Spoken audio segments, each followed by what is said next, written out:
আসসালামু আলাইকুম। কেমন আছেন সবাই? আশা করছি সবাই খুব ভালো আছেন, সুস্থ আছেন এবং নিরাপদে আছেন। আলহামদুলিল্লাহ, আমরাও সবাই ভালো আছি। নতুন দিনে নতুন আরেকটা ভিডিও নিয়ে চলে এলাম। আর আজকের ভিডিওটা আমি সকাল থেকেই শুরু করেছি। আজকে সকালবেলায় আমি সেন্টার টেবিলের এই গ্লাস আর ডাইনিং টেবিলের গ্লাস ক্লিনার দিয়ে পরিষ্কার করে নিচ্ছি। তো গতকালকে আমার বাসায় মেহমান এসেছিল। মেহমান চলে যাওয়ার পরের দিন আমি এই কাজটা করছি, আর মেহমান আসার আগেও আমি এই কাজটা করি।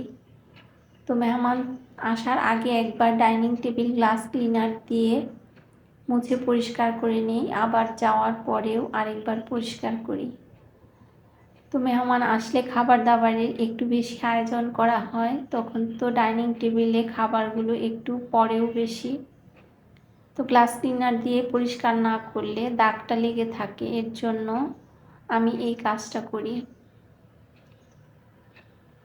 তো আগে যে ডাইনিং টেবিলের প্লেট ম্যাটগুলো ছিল, তো সেটা তুলে রেখে দিলাম। আর প্রতিদিন যে ম্যাটগুলো ব্যবহার করি সেগুলো উপরে রাখলাম, আর রানারটা রেখে দিলাম। কয়েকদিন ব্যবহার করার পর এটা আবার ধুতে হবে। তো ডাইনিং টেবিল আর ড্রয়িং রুমের সেন্টার টেবিল সব কিছুই কিন্তু আমার পরিষ্কার করা হয়ে গেছে। তো এর মধ্যেও ম্যাট রেখে আমি এখন মানি প্ল্যান্টটা রেখে দিচ্ছি। তো সকালবেলাই আমি আমার ড্রয়িং রুমটা গুছিয়ে নিলাম। তো খুব সকাল সকালই কিন্তু আমি উঠে গেছি, আর আমি আমার কাজ অনেকটাই করে নিলাম। তো এখন পর্যন্ত দুইটা ছেলে দুই রুমে ঘুমিয়ে আছে, ওদের দরজাটা বন্ধ করে দিয়ে আমি এদিকে কাজগুলো করছি। তো ঘরটাও ঝাড়ু দেওয়া হয়ে গেছে, ফার্নিচার মোছা হয়ে গেছে। তো এখন আবার চলে এলাম রান্নাঘরে এসে এখন এই প্লেট বাটিগুলো তুলে নিচ্ছি। তো গতকালকে রাতের খাবার দাবারের পর এগুলোকে আমি ধুয়ে পানি ঝরাতে রেখেছিলাম। তো এখন আমি জায়গা মতো রেখে দিব। তো এই কাজটা আমি সকালবেলায় করতে পারতাম, কিন্তু করতে গেলেই একটু তো শব্দ হবেই এই জিনিসপত্রগুলো রাখতে গেলে, আর সেই শব্দ ওদের কানে যাবে, তো ওরাও একটু রাগ করবে, ঘুম ভেঙে যাবে।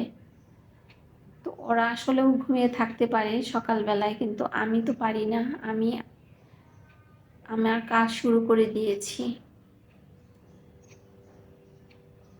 তো প্লেট বাটিগুলো গুছিয়ে জায়গা মতো রেখে দিয়েছি। এখন আমি চুলাটা আর কাউন্টার টপ পরিষ্কার করে নিব। তো গতকালকে রান্না বান্নার পর চুলাটা আমি একটু হালকা করে পরিষ্কার করে নিয়েছি, সাবান দিয়ে পরিষ্কার করা হয়নি। তো এত বেশি তেল পড়েছিল, বেশি রান্না বান্না ভাজা পোড়া করতে গেলে তো এরকম হয়ই। তো সেটা নিয়ে থাকতে গেলেও আমার খারাপ লাগে, এর জন্য আমি হালকা করে মুছে রেখেছিলাম। তো আজকে ডিটারজেন্ট ছিটিয়ে দিয়ে ভালো করে মেজে পরিষ্কার করে নিচ্ছি।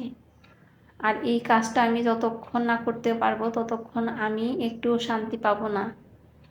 বিশেষ করে রান্নাঘরটা সব সময় পরিষ্কার পরিপাটি রাখার চেষ্টা করি। তো রোজা রেখে গতকালকে সারাটা দিন কাজ করতে হয়েছে, সকাল থেকে রাত পর্যন্ত।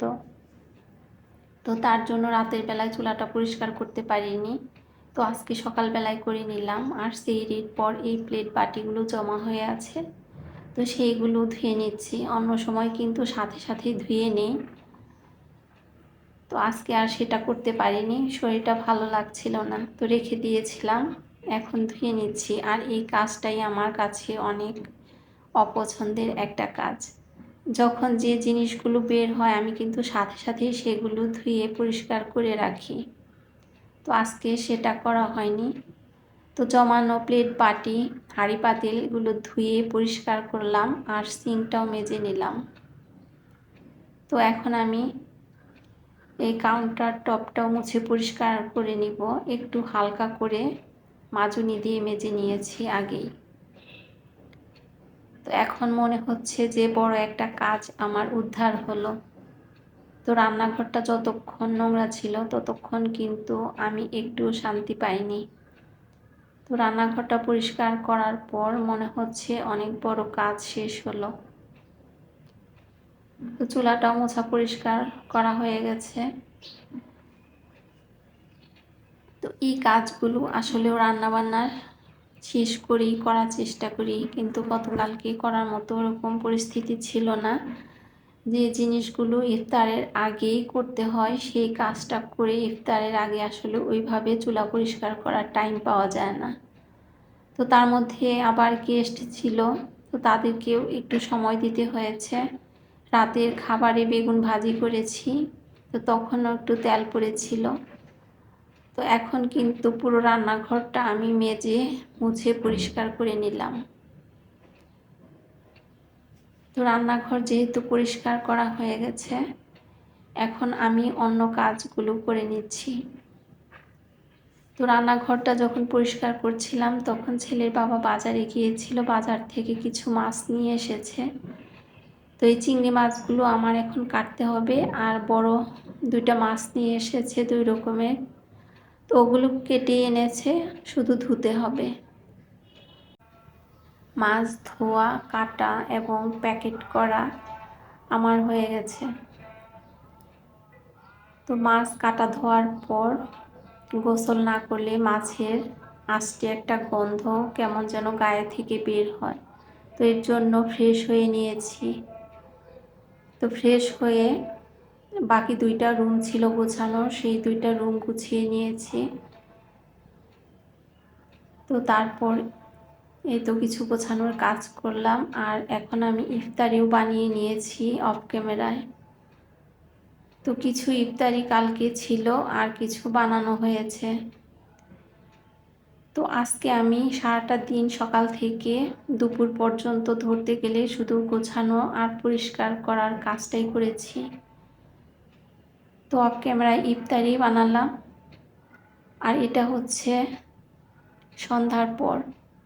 সেহরির খাবারটা আজকে সন্ধ্যার পরেই করে রাখছি। অন্য সময় তো দুপুরে ইফতারি বানানোর আগে সেহরি রান্নাটা করে রাখি, আজকে আর সেটা করতে পারিনি। তো আজকে ইফতারের পরে করেছি। তো চিংড়ি মাছ ভুনা করেছি বড় ছেলের জন্য, ও খাবে। তো সিম ভর্তা করেছি, তো শাক ভাজি করেছি, আর করেছি ডাল রান্না। এই ছিল আজকে সেহরির খাবার। তো আমিও ভিডিওর প্রায় শেষ পর্যায়ে চলে এসেছি, এখন বিদায় নিয়ে নিই। আপনারা সবাই ভালো থাকবেন, সুস্থ থাকবেন এই প্রত্যাশাই করছি। আল্লাহ হাফেজ।